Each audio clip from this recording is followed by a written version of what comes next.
Hi, everyone. Good morning, good evening, based on where you are. Thank you so much for joining us today. Before we begin, some housekeeping. Please note that the webinar is being recorded. Also, the interpretation is available in Spanish and French. Please click on the globe icon on your Zoom toolbar to select the preferred language. If English is your preferred language, please choose that on the globe icon. The chat function has been disabled for security reasons, but we will be sharing resources on C190 in the chat box. Thank you again for joining us.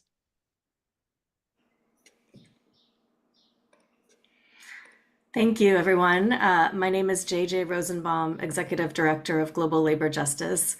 I want to welcome our speakers and everyone that's joined. And we are here to recognize and celebrate the collective efforts towards a world of work free of gender-based violence and harassment, and specifically 5 years of ILO Convention 190 and Recommendation 206.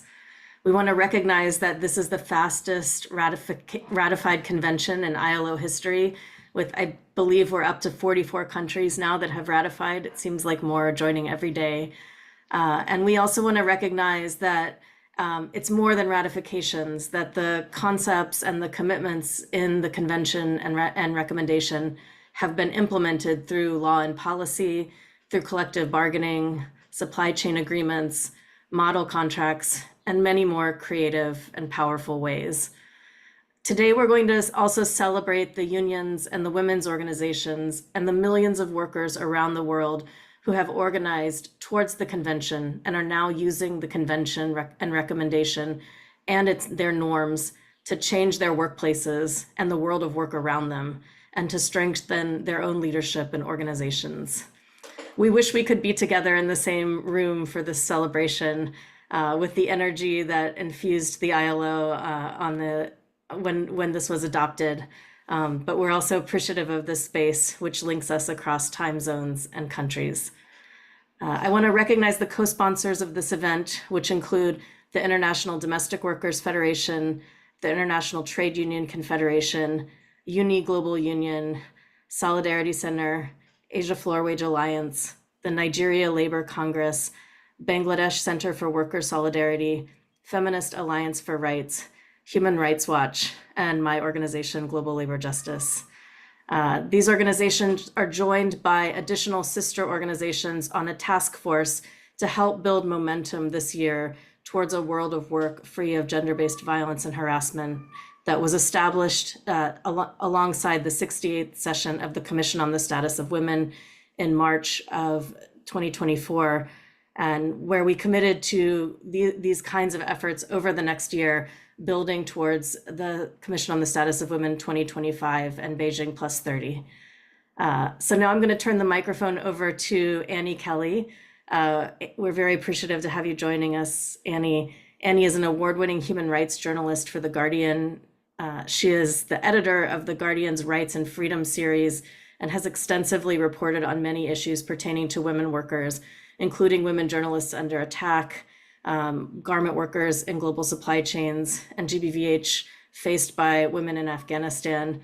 One of the reasons we're so appreciative of Annie's work is that she reports both on the context but on the power building efforts of women, even in the most difficult contexts. So Annie, thank you so much for joining us today. Thank you so much, JJ. I'm really, really honored to be here today and to be moderating this event with such an incredible panel. Just as a bit more of an introduction, as JJ said, my name's Annie Kelly. I work as a journalist and editor at The Guardian and Observer newspapers. And for years, I've been reporting on gender-based violence in global supply chains, domestic workers, women in all forms of work around the world. And so for me, this is a really quite a moving event to be at today, because I've seen firsthand from so many women from different backgrounds and in different contexts around the world, just how the world of work can be a perilous and dangerous place for them, but how there is so much capacity for this to be changed and it to be an empowering and dignified place for women to mobilize and reach their full potential. So I'm very, very honored to be here. We are all here because this week marks the 5th anniversary of the ILO's Convention 190, which, as JJ said, is the first international treaty to recognise the right of everyone to a world of work free from violence and harassment. And ILO C190 provides a rights-based framework to prevent and eliminate violence and harassment against women and men in the world of work. As we all know, the world at the moment is a very alarming place. The statistics on gender-based violence and harassment are bleak, and this comes amid a global rollback on women's rights, a cost of living crisis, and of course, looming over all of this, the climate emergency. While 54% to 81% of women claim to have experienced some level of workplace sexual harassment, which is just an astonishing statistic in itself if we just stop to consider that for a moment, only 33% of those women report. And we're going to go into some of the reasons why that might be happening. Violence has become ingrained, sewn into the jobs of women, millions of women across the world in industries such as fashion, domestic work, and hospitality. And femicide, which is the gender-related killing of women, is among the highest among migrant domestic workers and sex workers, according to the United Nations Office on Drug and Crime. As I said before, my own work on this subject has taken me from the garment factories of Lesotho to domestic workers, both here in London and across the Middle East. I've also reported on women working in electronics factories in Malaysia, and done 7 years of reporting on modern slavery and trafficking, of which gender-based violence in supply chains was a major part of our investigative work. So I've seen very much firsthand the pernicious effect of gender-based violence on women in the workplace. The ILO C190 is groundbreaking on many fronts, and a few are worth mentioning before we start. It obviously speaks to violence and harassment in the world of work. Crucially, the convention is inclusive of all types of workers. So that's unpaid and paid, formal and crucially informal, volunteers, interns, students, retired women, those who are applying for work, those who have been fired from their jobs. This is inclusive for all. And the convention also does not discriminate based on the sector of employment either. So it's very much a top-down, top-to-bottom, very inclusive, groundbreaking convention, which has the potential to really change the world of work for women. Today is about celebrating the implementation of ILO C190 and the resilience of all women workers around the world. And this marks the very first event of an arc of celebration that will extend until the UN CSW 69 and the celebration of the Beijing Plus 30 in March 2025. I'm absolutely thrilled and very honoured to be joined today by an extremely esteemed panel. It's a distinguished, to say the least, set of presenters from the world of government, philanthropy, unions and worker organisations, civil societies and UN bodies. Just before I introduce them and we get going, I'd like to explain how this is going to work. The programme has 2 segments. We will begin with the government of Mexico that ratified the convention in 2022 and now has its first women president. Each of our presenters will respond to a question that I will ask, and they will have 4 minutes to respond. And we will then close this session with remarks from Ambassador Gupta from the US Department of State. We'll then watch a short video, and segment 2 will have members from the United Nations responding to presenters, including how their respective mandates will integrate and amplify the work of ILO C190. So please no one leave after the video, because there's a whole second half to come. So now I would like to introduce our panel. First speaking, we have Marta Ferreyra, the Director General of the National Policy of Equality and Rights of Women at the Institute for Women in Mexico in Mujeres.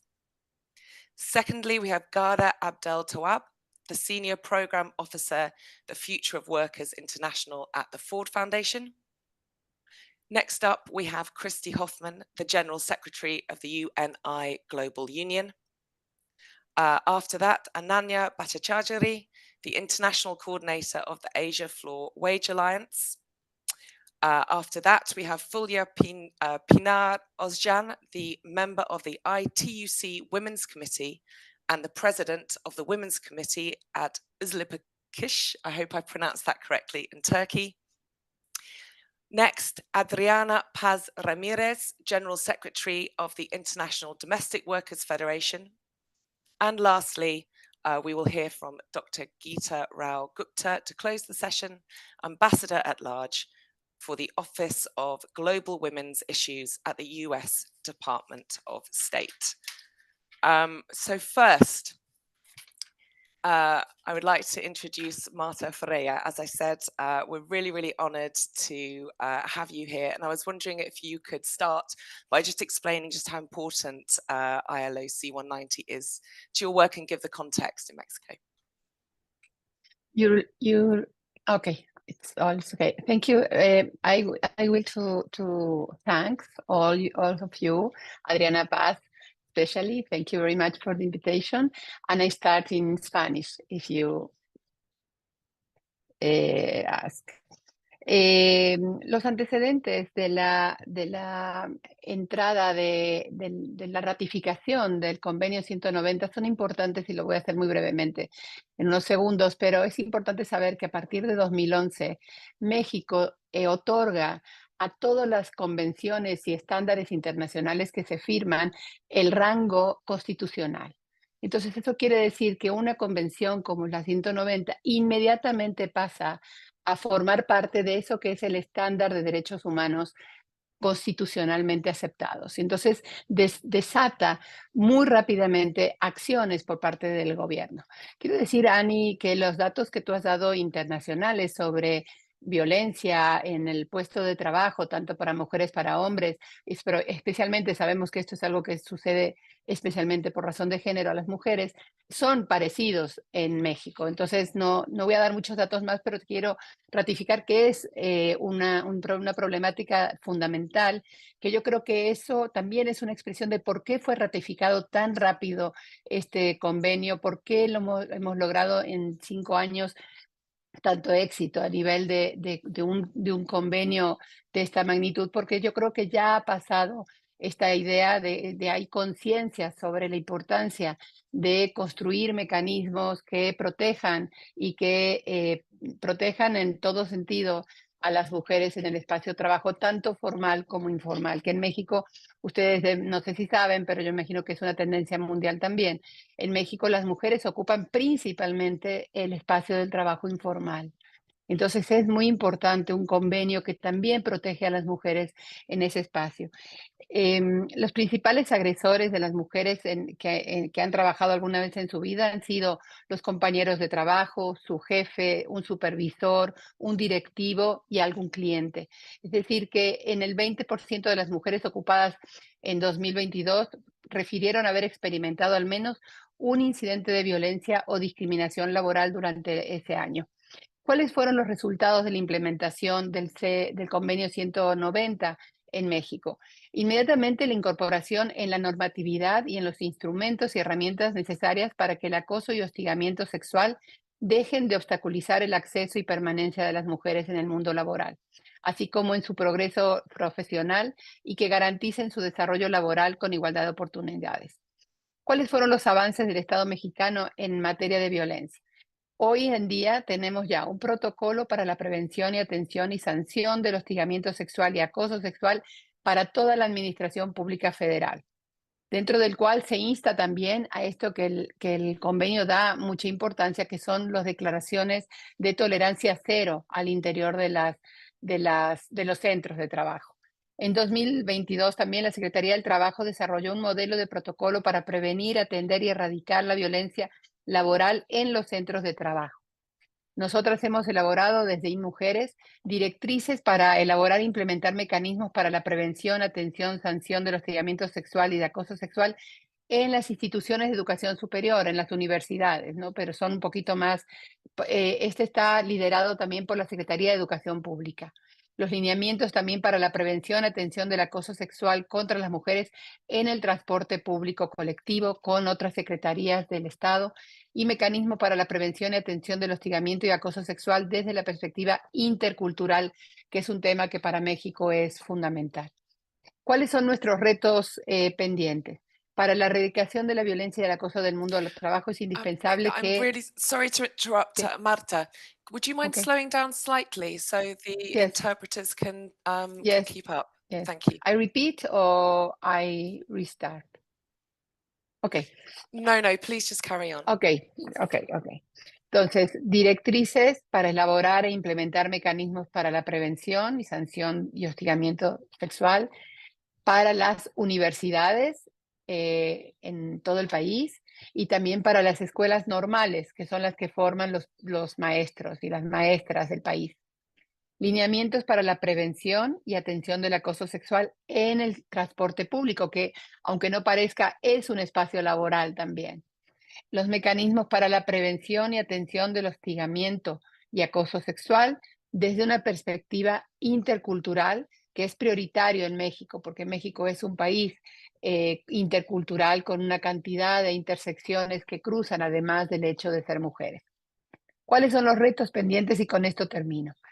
Para la erradicación de la violencia y el acoso en el mundo del trabajo, es indispensable una perspectiva de género con mirada intercultural que considere las formas múltiples e interseccionales de discriminación en el país, las desigualdades que prevalecen en México, sus relaciones de poder y el riesgo que supone el abuso de esas relaciones de poder.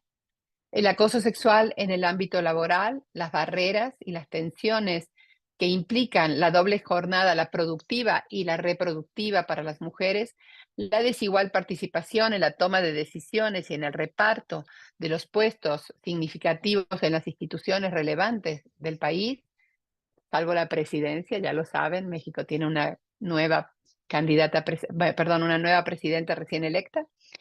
Y la brecha salarial de género son algunas muestras de lo que llamamos continuum de violencia que viven las mujeres por razón de género.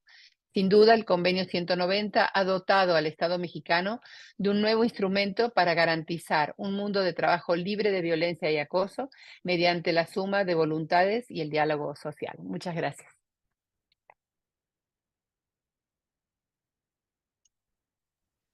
Thank you so much, Marta. Next, we are going to Ghada Abdeltawab, Senior Programme Officer, the Future of Workers at the International Ford Foundation. Welcome. You've been instrumental in bridging gender and labour within the world of philanthropy, including positioning the work on C190. Can you tell us why you think this intersection is a necessary way to fund social justice and democratic advancement? Thank you. Good morning, good afternoon, good evening, everyone, depending on where you are. Just before I start, I want to make sure that you can hear me clearly. Can you please confirm, Annie? Good. So today we celebrate the 5-year anniversary of C190, a huge achievement by the women's labor movement. And this is the culmination of decades of struggles and organizing in the lead up to both the C189 and C190 conventions. With support from key funders like the Ford Foundation, women workers organized locally, nationally, regionally, and transnationally, and also joined forces with unions, the feminist and human rights movements, to set these global protections and labor standards in the world of work. A key lesson learned for philanthropy is that long-term support for women workers' leadership and organizing is at the core of this success that we celebrate today. Today, the stakes for women workers and the labor movement are even higher than 2 decades ago when this work started, as Annie reminded us in her introductory remarks. The world is witnessing rising inequality, growing informality and precarity, anti-gender movements, closure of civic space and restrictions on freedom of association, and unprecedented levels of impunity for corporate and business actors. A perfect recipe for increased gender-based violence and harassment in the world of work, as we heard in the introduction. There's an urgency in this moment that requires action by philanthropy to invest at this gender-labor nexus. A few issues to highlight here in response to Annie's question. First, philanthropy often tends to depoliticize the world of work by focusing on skills development, employment creation, and entrepreneurship for women through women's economic empowerment. The C-189 and C-190 struggles have taught us in philanthropy that this is not enough. For a real transformation and power shift to happen, we need to recognize that the economy is political and that workers' voices must be elevated. Philanthropy needs to connect the economic and the political. The state, the market, and labor are intertwined and cannot be siloed. A political economy lens is essential for our social justice work in philanthropy. There's a lot to learn here from the women's labor movement. Second, GBVH in the world of work is only a reflection of systemic misogyny, sexism, racism, and discrimination in the wider society. We've seen this cut across multiple sectors like garments, care, and domestic work. Both an intersectional feminist lens and a labor lens are key to understanding systemic and structural GBVH in the world of work.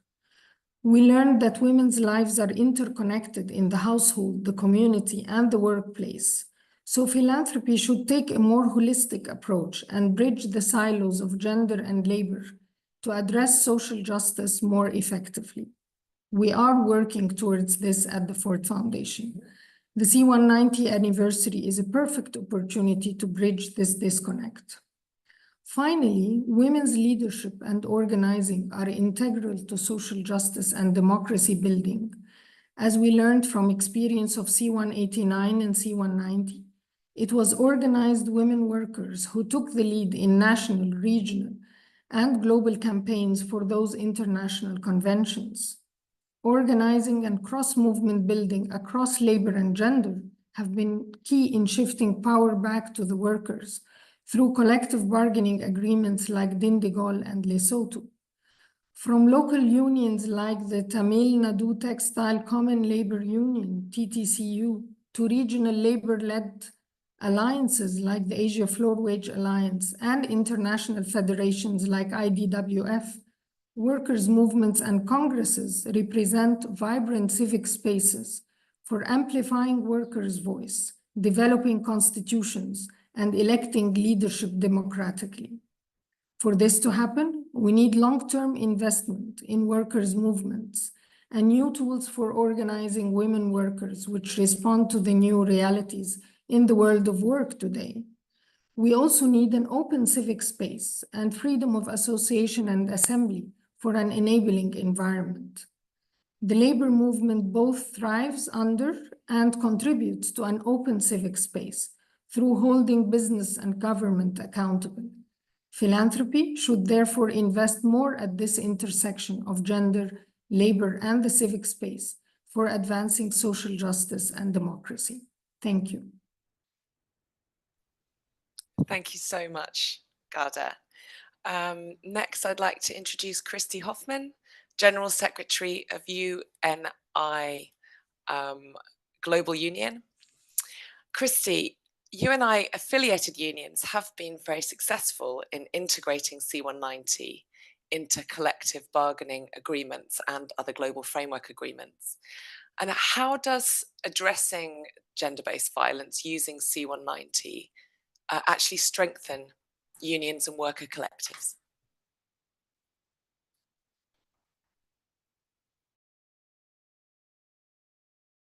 Oh, Christy, you're on mute.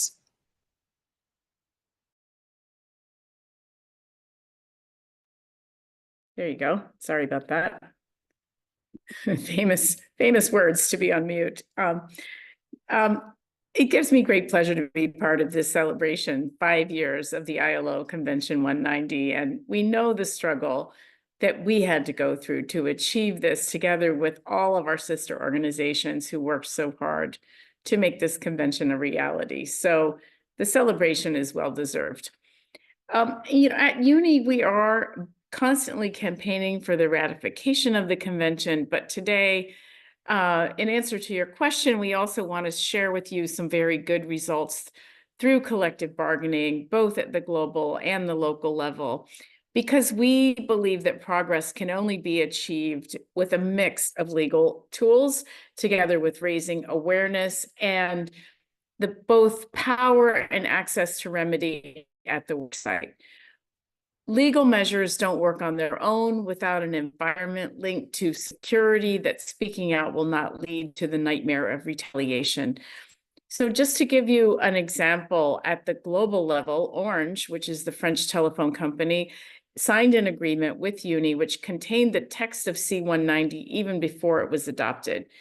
And other companies like BNP Paribas, a French bank, La Banca Nacional del Laboro, Carrefour, which is a very large retailer, have also included anti-violence and harassment clauses in their agreements with UNI, which will then be passed on and carried out and respected at the local level.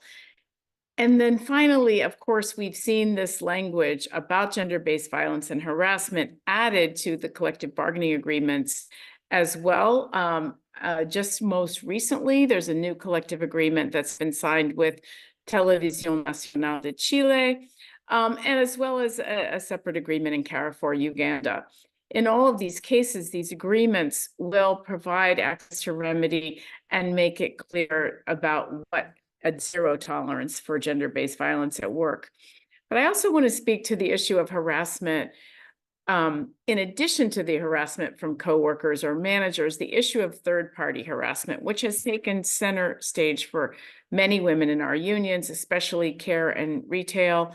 And I've been personally shocked by the abuse and even violence that women in stores get on a regular basis, name calling, forced to kneel, to apologize to customers, insults, humiliation. One person had a gun pointed at her when it took too long to validate a coupon.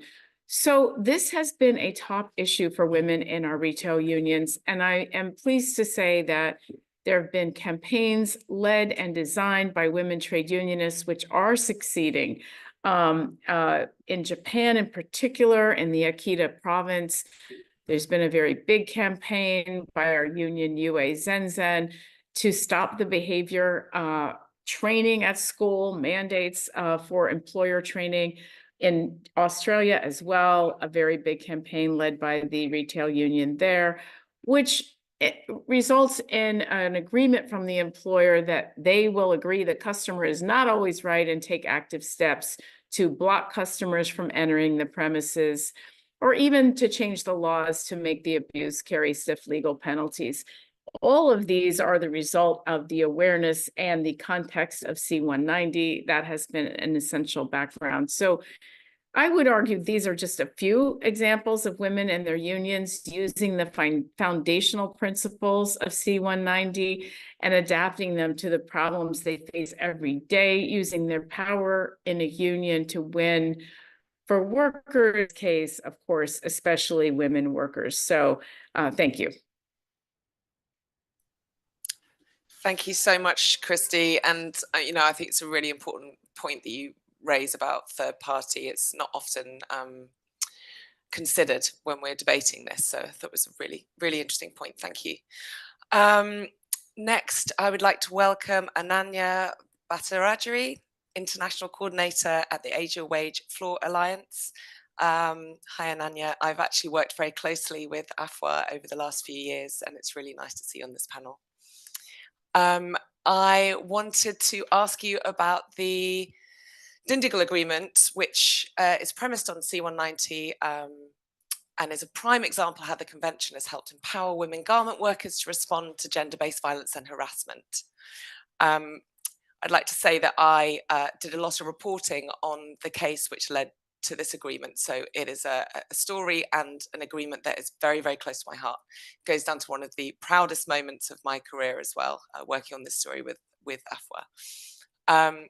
Based on this experience and learning, How can we address gender-based violence in global supply chains through freedom of association and collective bargaining? Thank you so much, Annie, and greetings from everyone attending from all over the world. Annie, you certainly have contributed greatly to the campaign that led to this agreement. So thank you for your great work and solidarity. As all the speakers have pointed out, C-190 has been an extremely valuable tool even before ratification. It has legitimized the global problem of GBVH, gender-based violence and harassment.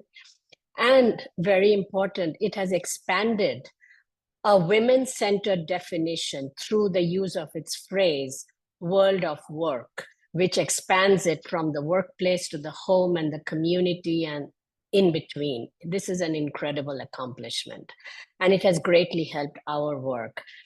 The Dindigul Agreement utilizes important concepts from C-190. Dindigul Agreement is the first of its kind agreement in Asia to address gender-based violence and harassment and caste-based violence and discrimination.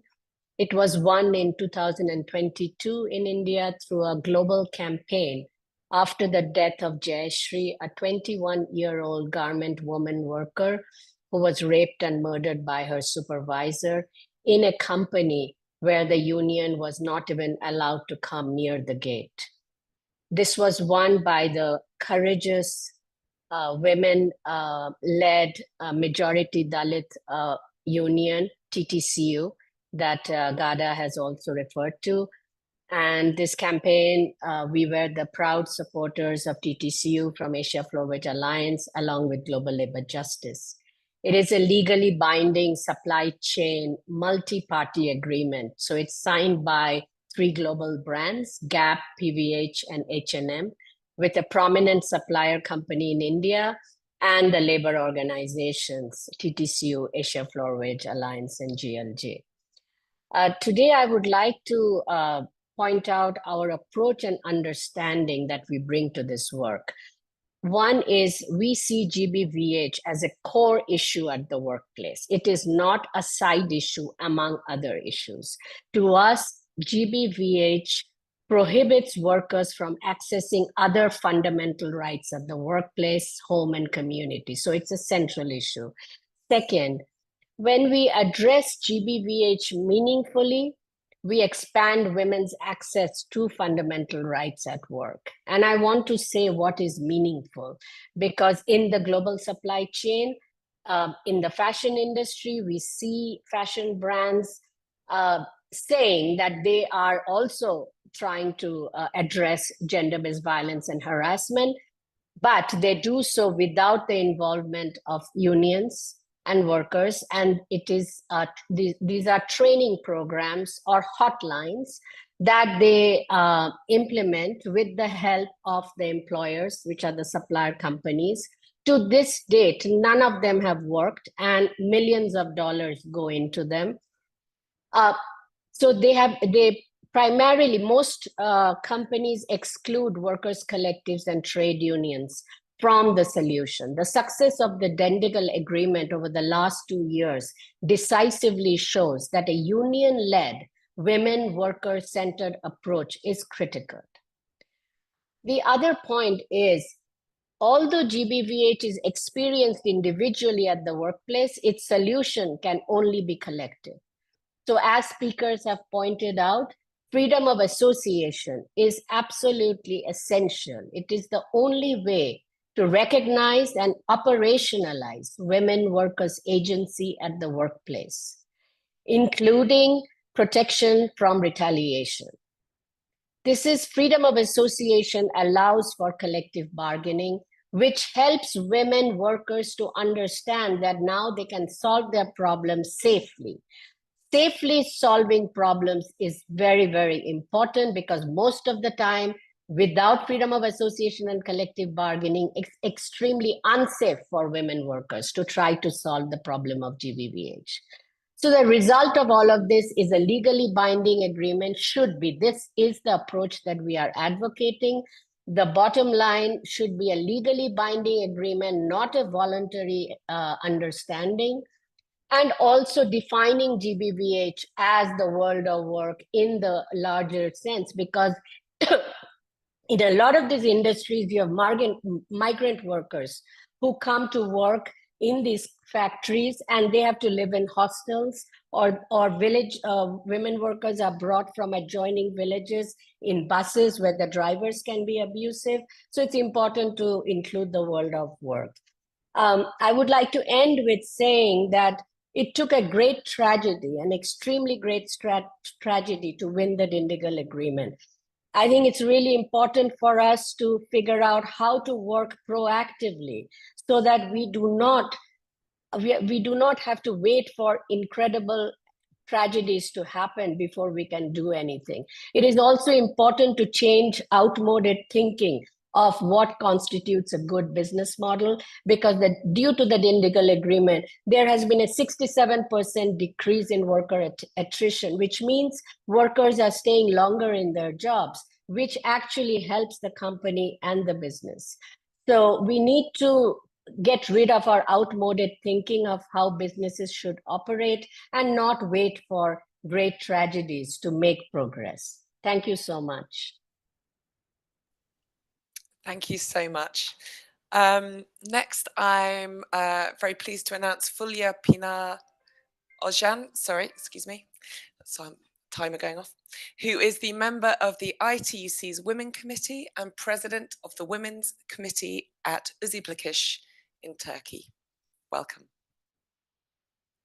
I would like to ask you that the ITUC surveys over the last few years from 2022 and 2023 have been instrumental in understanding the importance of ratification as well as implementation of C190. How do you see C190 contributing to women's leadership and decision-making with labour unions, federations and collectives, which have, as we all know, been very traditionally challenging? Thank you. Good morning, good afternoon, good evening. I'm very honored to address you today on behalf of the International Trade Union Confederation, the global voice of the world's working people. ITUC represents 200 million workers in 168 countries. And after this very short introduction, because we have very limited time, I would like you to imagine waking up every morning in fear with the thought of going to work. Imagine the fear that follows you through the doors of your workplace, knowing that you might face harassment or violence simply because of your gender. Now imagine a world where this fear no longer exists, where every woman feels safe, respected, and valued.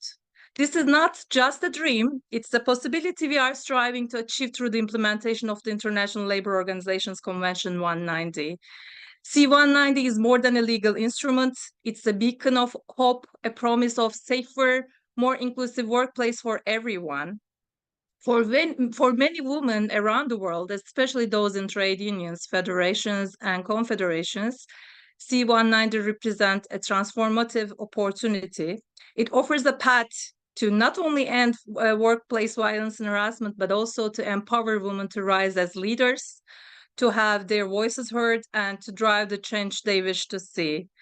Since the adoption of C190 and Recommendation 206 in 2019, trade unions have mobilized under the ITUC's Ratify C190 campaign, building national campaigns in over 80 countries. According to 2021 ILO survey, of course, as we all know, young women are twice as likely as young men to have experienced sexual violence and harassment at work. It's not surprising that mobilization around the Ratify C190 campaign was led by women, driving a gender transformative agenda within trade unions and world of work. Many unions have carried out activities to build the skills and capacity of women workers to take leadership positions, including mentorship programs and initiatives specially targeting young women. In Turkey, with the leadership of Hakesh affiliates, some other trade unions negotiated clauses on violence and harassment based on C-190 and Recommendation 206 in collective bargaining, and supported women's leadership so that they can effectively address gender-based violence, including the domestic violence. We have many examples to share. And many of the unions are also adopted internal policies to prevent and address gender-based violence and harassment in their own structures and related to their union work. At Özdeplikish, which I represent, beside adopting the internal policies, also we had unique example, setting up a social dialogue platform with all the stakeholders. I think it's extremely important for all the stakeholders involvement. And this resulted 20 companies signing zero tolerance commitment and take specific actions only in 1 year.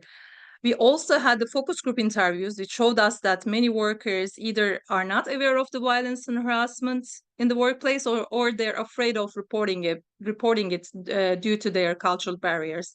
And thousands of workers and employers being trained to be breaking the culture of violence on this issue. And specific training programs were also introduced to develop women's leadership skills as part of broader C-190 implementation efforts. In Pakistan, for example, just to give you a couple of examples, PWFs, which represent informal and home-based workers, advocated for safer working conditions through improved reporting mechanisms. In Morocco's garment sector union has prioritized GBVH in organizing, and as a result, more women are taking up leadership positions.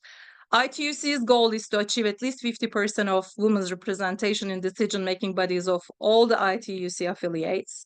And C-190 is not just a policy. I think it's a promise that we will no longer tolerate the violence and harassment, a promise that we will achieve equality, and promise that we will uplift and empower women and other marginalized groups in every corner of the labor movement. Freedom of association is essential, as the other speakers are underlined, to achieve the change in the workplace. Together, we can build a world where women not only participate but lead, where their contributions are celebrated, and where their rights are fiercely protected. With C-190 as our guide and solidarity as our strength, we can and will make this vision a reality. Let us stand together, united, our pursuit of justice, and let our actions today inspire the leaders of tomorrow. Thank you. Fulya, thank you so much, and for such rousing words. That's absolutely it makes us all remember why we're here. And our final speaker, Adriana Paz Ramirez, who's the General Secretary of the International Domestic Workers Federation. Adriana, you are just back from a recently concluded International Labour Conference in Geneva, where the IDWF, your organisation, and other organisations led the discussion focusing on decent work and the care economy. And can you just talk to us a little bit today about why the care sector is so important to addressing GBVH in the world of work? Thank you so much, Annie. It is a pleasure to be here along with other comrades and activists and women that are making this world a better place through labor. I am going to switch to Spanish. I don't want to let Marta speak in Spanish alone, and because it is my first language. So I will switch to Spanish, and interpreters, I'm going to speak slowly, don't worry. Bueno, en primer lugar, agradecer esta invitación a todas las compañeras que organizaron. Quiero también dar un saludo a todas mis compañeras, secretarias generales, trabajadoras del hogar, quienes están hoy, ahora en el webinario, escuchando muy atentamente, ya que este tema es una consigna de lucha que el movimiento de trabajadoras del hogar lo ha trabajado desde hace casi 100 años atrás. Antes de responder a tu pregunta concreta, Ani, yo quiero contar por un minuto quiénes son las trabajadoras del hogar. La Federación Internacional de Trabajadoras del Hogar tiene 11 años de vida, sin embargo, como movimiento organizado, tiene, como digo, casi 100 años en muchas regiones del mundo. Las trabajadoras del hogar nacieron con un no. Un no a no puedes organizarte porque eres mujer, porque tienes hijos, porque no sabes de política, porque tu espacio es el espacio doméstico. ¿Qué sabe una trabajadora del hogar de sindicalismo? Crecieron y nacieron con el no de sus esposos, de sus parejas e incluso de otros dirigentes sindicales hombres que les decían, no tienes tiempo para hacer política. Hoy en día la federación tiene 88 sindicatos afiliados en 68 países del mundo y esto es el testimonio de la lucha de las mujeres cuando ellas toman cargo de su propio destino y se liberan colectivamente para mejorar sus vidas.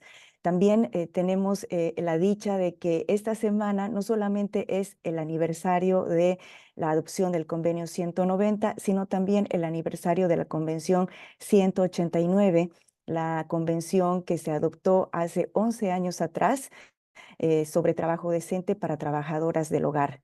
Esta convención fue posible gracias al movimiento organizado de trabajadoras del hogar junto a muchos otros aliados en el movimiento laboral que después abrió la agenda para temas importantes como la adopción del convenio 190 y para las actuales conversaciones sobre la economía del cuidado y el trabajo decente. Es decir, que el movimiento de trabajadoras del hogar ha abierto la puerta desde hace 11 años atrás a agendas feministas dentro del movimiento laboral, no solo dentro del movimiento laboral, sino dentro del espacio de nuestra casa grande, que es la Organización Internacional del Trabajo.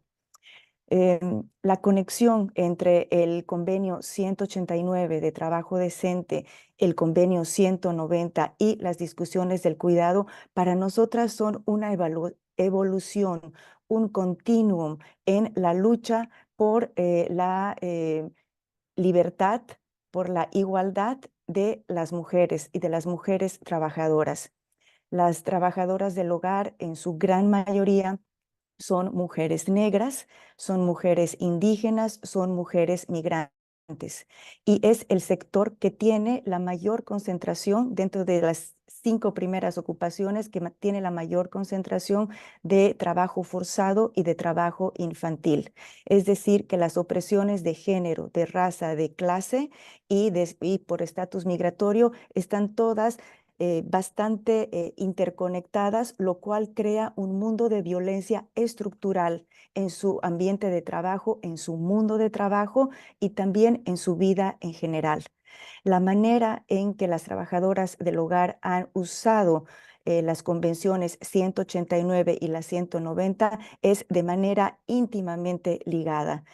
Se lo ha usado estas convenciones de una manera muy contextual para movilizar campañas para la ratificación de estas convenciones, pero también para entrar en la vida político sindical y profundizar la democracia.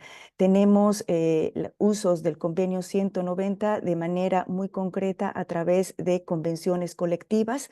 Tenemos pocas convenciones colectivas en el trabajo doméstico debido a la naturaleza aislada de cómo trabajan las trabajadoras del hogar en casas separadas. Individualmente. Sin embargo, tenemos convenciones colectivas, pero principalmente usamos la negociación sectorial y la negociación individual, que significa básicamente tener un diálogo social con el gobierno y diálogos tripartitos cuando se da la oportunidad, cambiando leyes, mejorando política pública y desarrollando un estilo de sindicalismo ciudadano, donde las trabajadoras son partícipes de la mejora de las condiciones de vida, más allá de las condiciones de empleo y más allá del mejoramiento de un salario. Vincular estos temas, trabajo decente y una perspectiva de derechos humanos, a la economía del cuidado, para nosotras es un enlace bastante natural y por eso lo traemos a la agenda sindical en las discusiones generales de la economía del cuidado que tuvimos hace 2 semanas en Ginebra.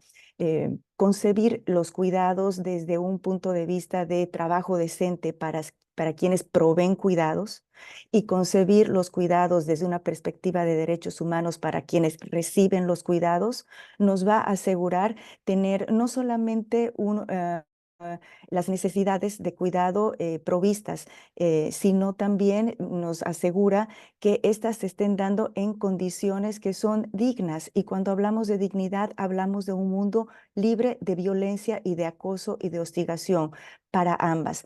Durante la pandemia vimos que el trabajo de los cuidados, la economía del cuidado, no solamente es esencial, sino que hay una contradicción estructural. Todos valoran los cuidados, pero no se valora a las trabajadoras, a la fuerza laboral que provee los cuidados. Esto se debe al legado del patriarcado, el colonialismo, el racismo, que no considera al trabajo de cuidados como un trabajo como cualquier otro. Entonces, al traer el punto de vista de trabajo decente, valorización del trabajo doméstico, del trabajo de cuidados y una perspectiva de derechos humanos, consideramos que vamos profundizando las agendas laborales, feministas y democráticas en nuestros movimientos. Muchas gracias.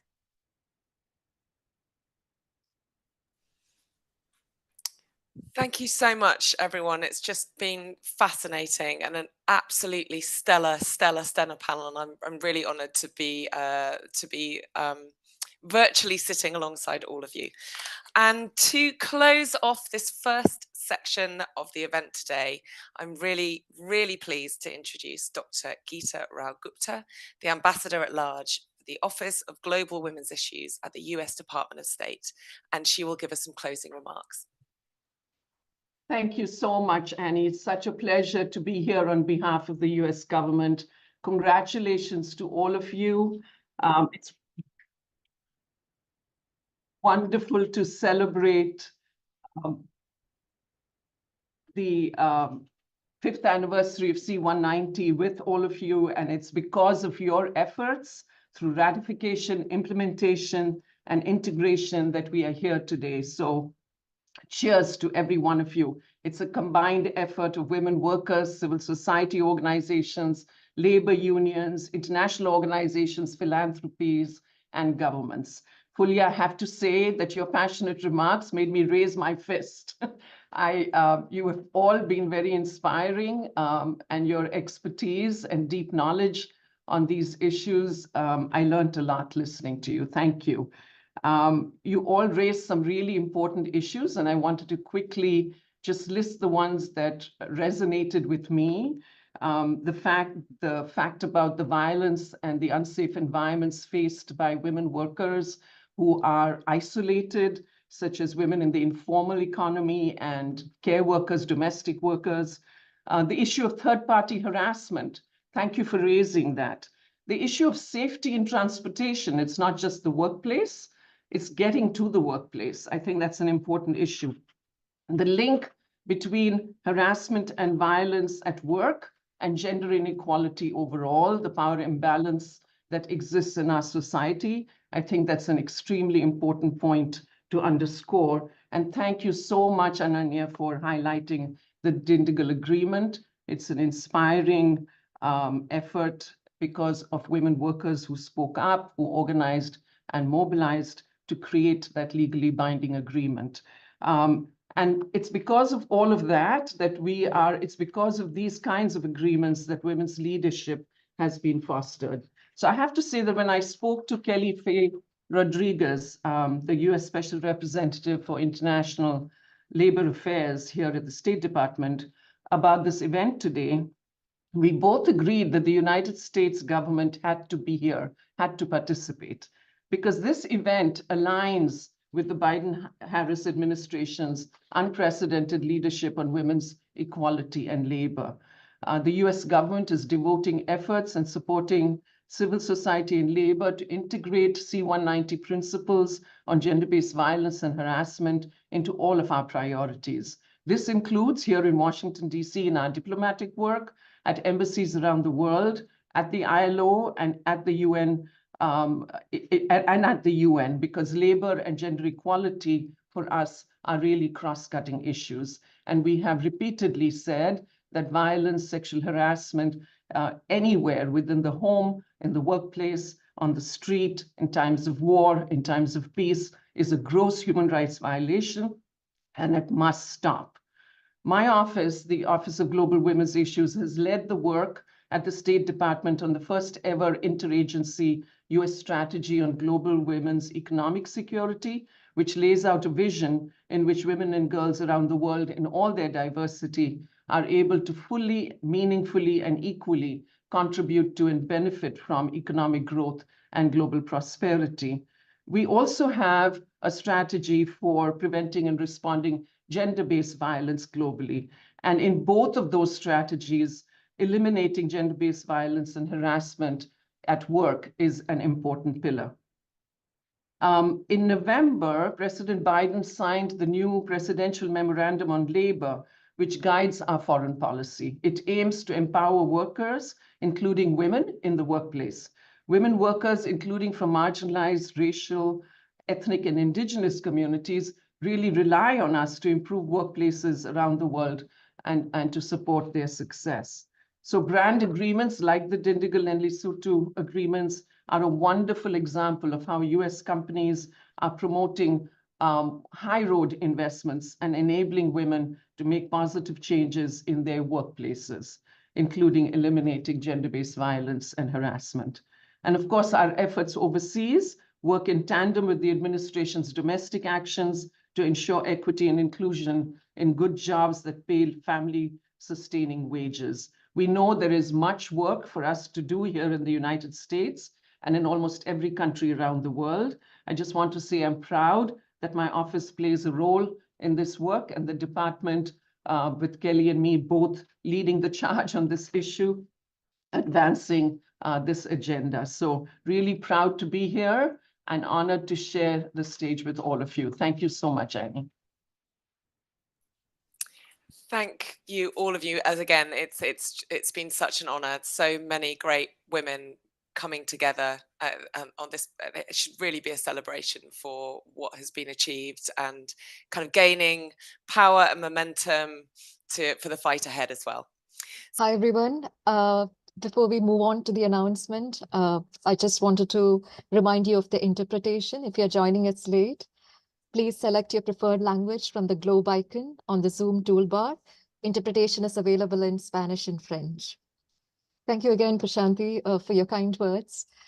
Happy 5th anniversary of C190. I'm here on behalf of the C190 ARC Task Force on Global Labor Justice to share an exciting update. Knowledge sharing and knowledge building are very crucial when it comes to collective policy efforts and collective organizing efforts. The task force is very excited to launch a microsite, which will document promising practices on C190 in 3 main areas, which is ratification, implementation, and integration of C190 principles.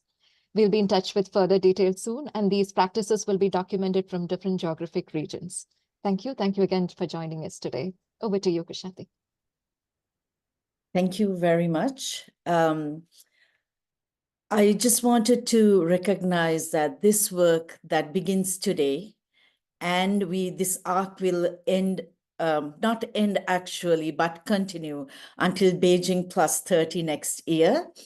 We really are about looking at the importance of addressing GBVH when strengthening and expanding labor markets. We want to center women's agency and leadership with collective bargaining. And we want to ensure that we recognize the inextricable links of gender equality, freedom of association, and women's collective power in the world of work. So transitioning on to the respondents from the UN mechanisms and the mandate holders, I want to begin with Fatima Christian Nindai, the Senior Gender Specialist for ILO's Decent Work, joining us from Dhaka, Senegal. Right. I also want to remind that we are running a tad bit late, so please keep your comments to the allocated time. Fatim, can you please talk to us about C-190? It has been a landmark treaty that ILO continues to champion, but based on also what you have heard, how can governments, employers, as well as worker organizations continue to position GBVH as a central issue within labor?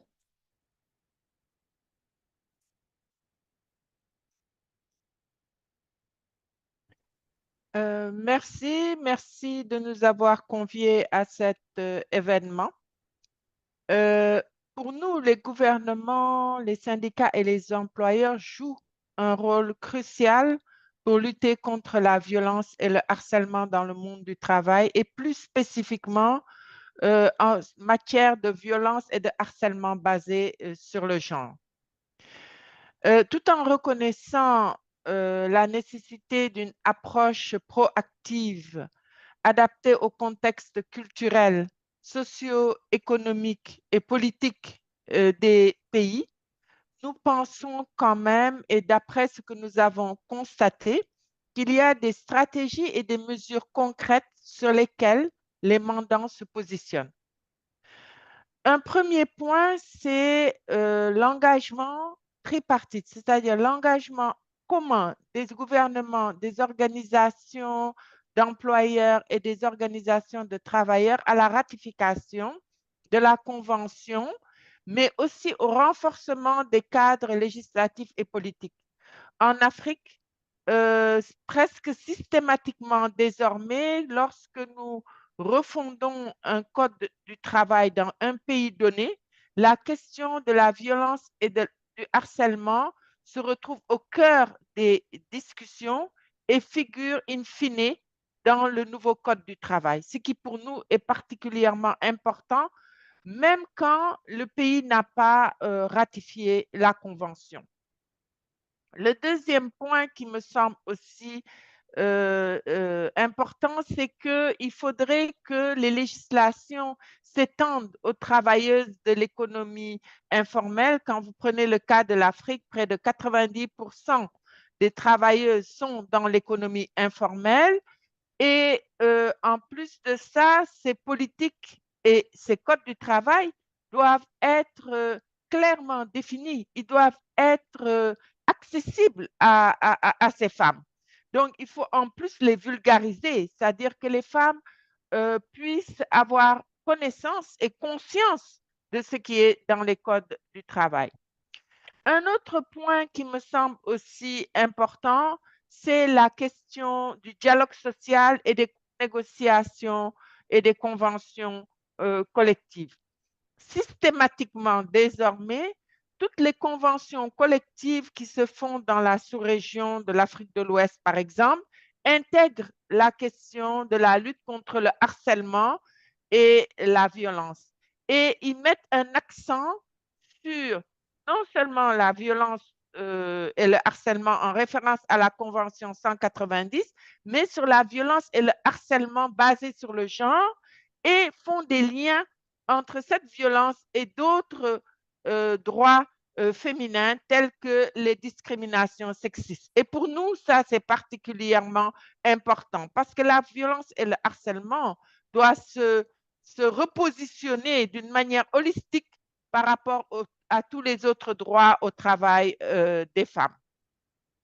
Un autre point aussi que je voudrais souligner, et peut-être pour conclure, pour ne pas prendre beaucoup de temps, ce serait l'importance fondamentale qu'il y a de renforcer le leadership des femmes dans les organisations.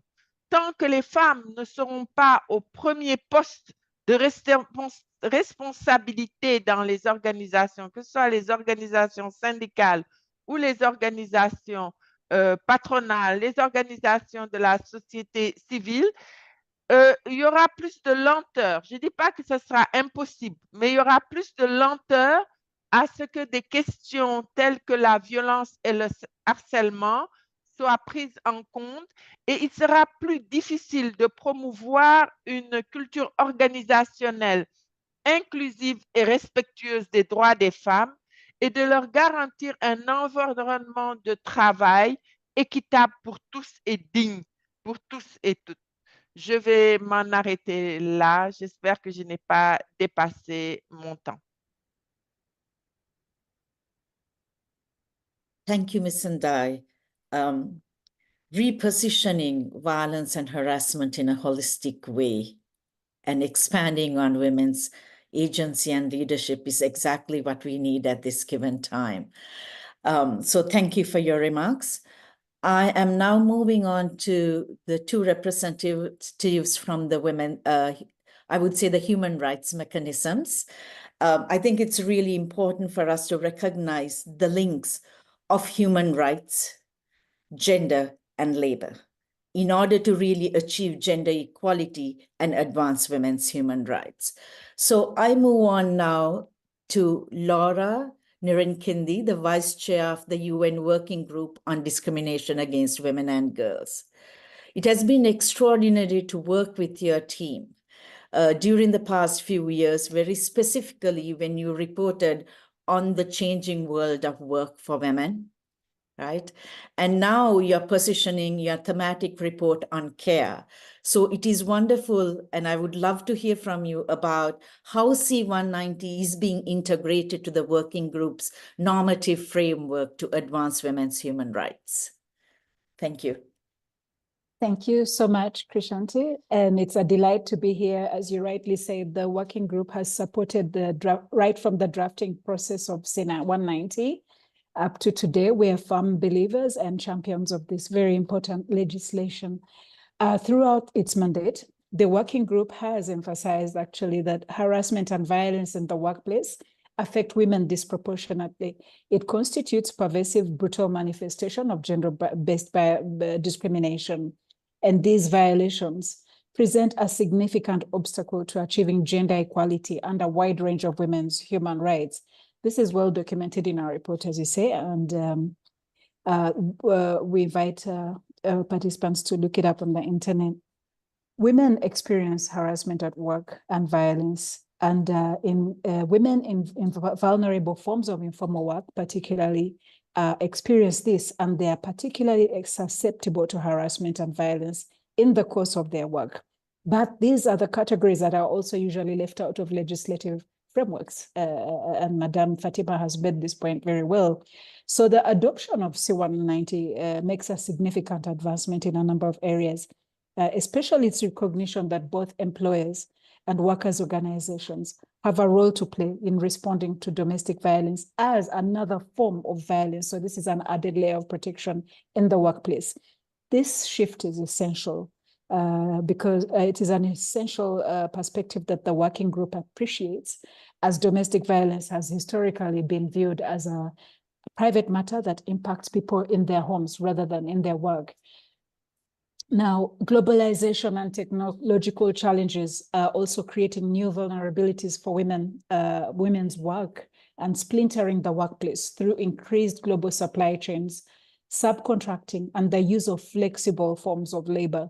Providing safe and decent work for all women remains a challenge today, especially given the increasing number of women working in the gig economy and outside formal workplace arrangements. So as the world of work changes, it will be critical that all women workers, regardless of their contract type, migratory status, or other types of intersecting vulnerabilities, they must have access to remedies and justice should they experience work. And this is something that the working group does to give a voice to victims of violence and very happy to include these areas that are emphasized in the C190.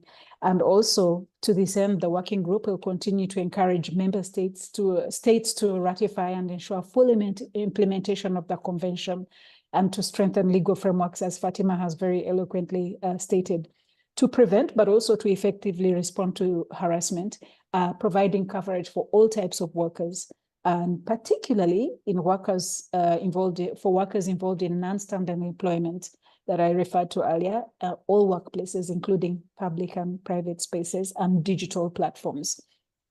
The working group will continue to recommend to states the adoption of concrete implementation measures for C190, taking into account promising practices that we identify as part of our work when we dialogue with civil society non-state actors, and other critical actors, including the ILO. I thank you so much for your kind attention. Thank you very much. I just wanted to let everyone know we are officially running late. We are 12 minutes behind, and I hope you will continue to be with us for the next 12 minutes. And thank you very much to the speakers for keeping to time. We next have Professor Tomaya Obokata, the UN Special Rapporteur on Contemporary Forms of Slavery, including its causes and consequences.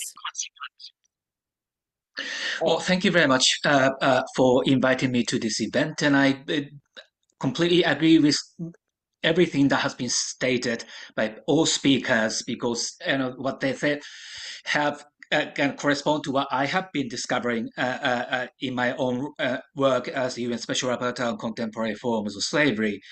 And as within this role, it is part of my task to promote international human rights and labor standards.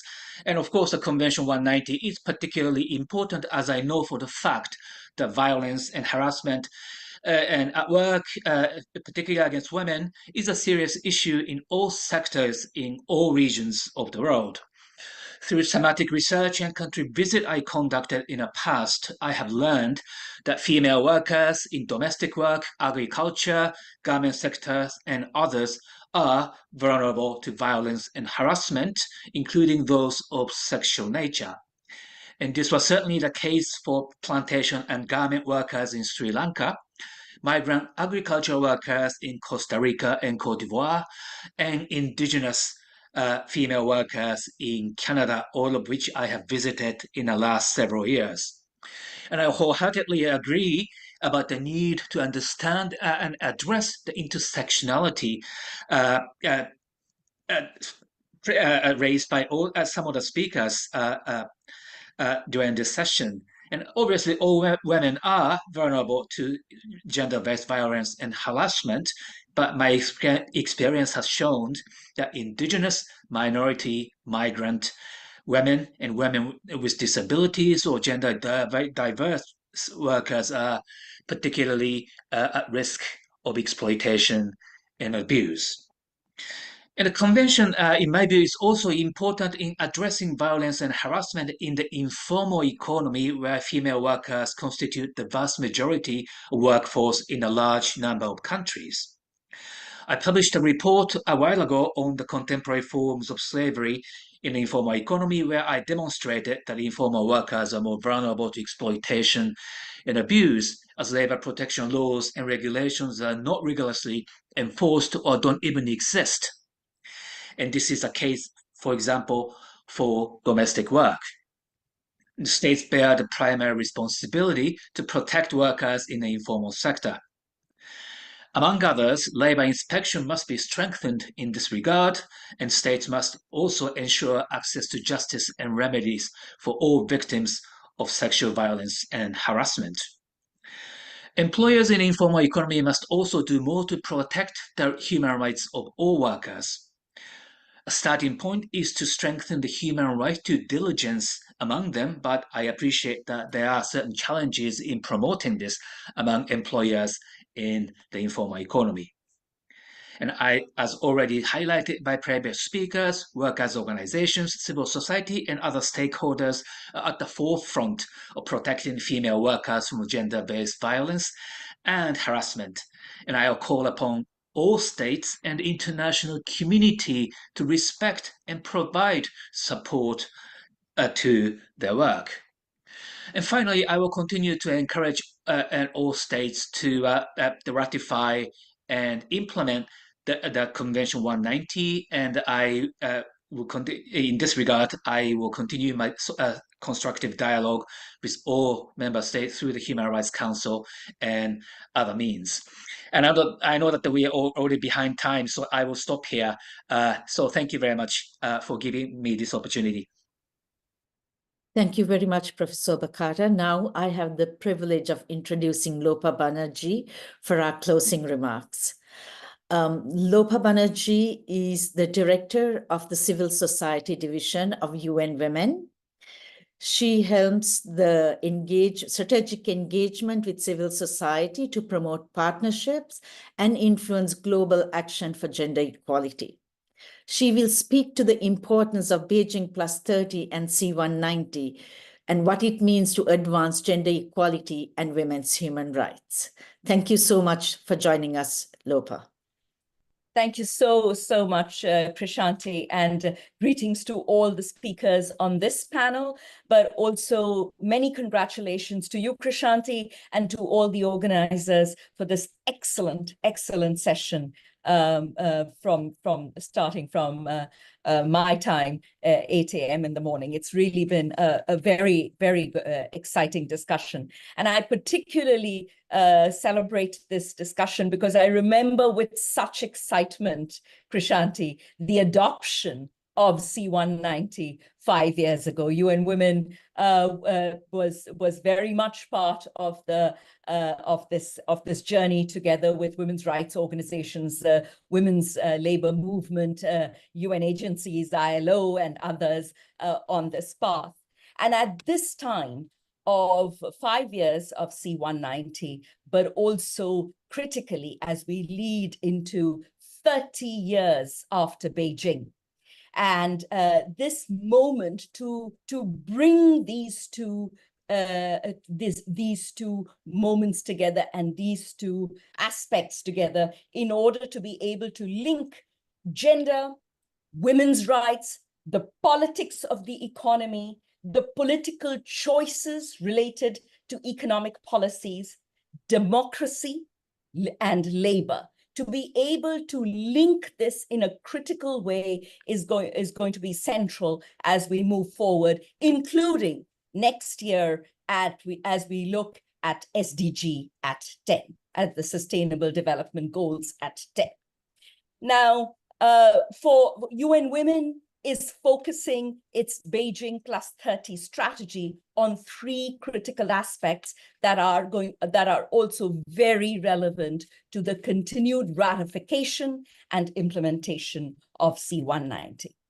The strategy stands on 3 legs: account, recommit, and resource. Accountability of governments and stakeholders to past, present, and future intergovernmental commitments for gender equality, women's rights, and women's empowerment. Recommitment of member states and stakeholders to the accelerated implementation of the Beijing Platform for Action, the SDGs, and all other normative frameworks that support gender equality and women's rights, including the C190. And resourcing women's movements, resourcing feminist movements, resourcing the women's labor justice movement, resourcing institutions that support women's rights and gender equality, resourcing gender machineries. And therefore, this framework brings together the opportunity to really address this nexus at this time of what we are seeing as precarity of work and livelihoods, as impunity, both impunity of corporate actors, but also impunity of democratic actors to be holding democracy and gender at its core, and the overall rights rollback that we are seeing.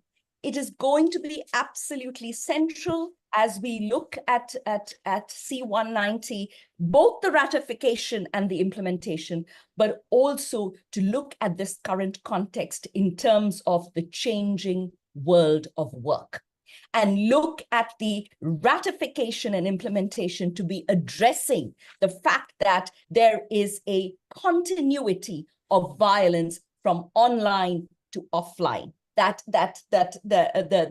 track of online and offline. So the technology facilitated gender-based violence as a critical aspect of addressing that the women's world of work has expanded to be in the AI and technology space, in the virtual space. So the ability of C190 to regulate that world of work, which is outside of the physical space. That's number one. Number two, to be able to look into the new aspects that have come in. For example, the violence against women running for office, violence against women in politics. This is about women's work, expansion of women's work, and looking at those areas, looking at the expansion of care work, and therefore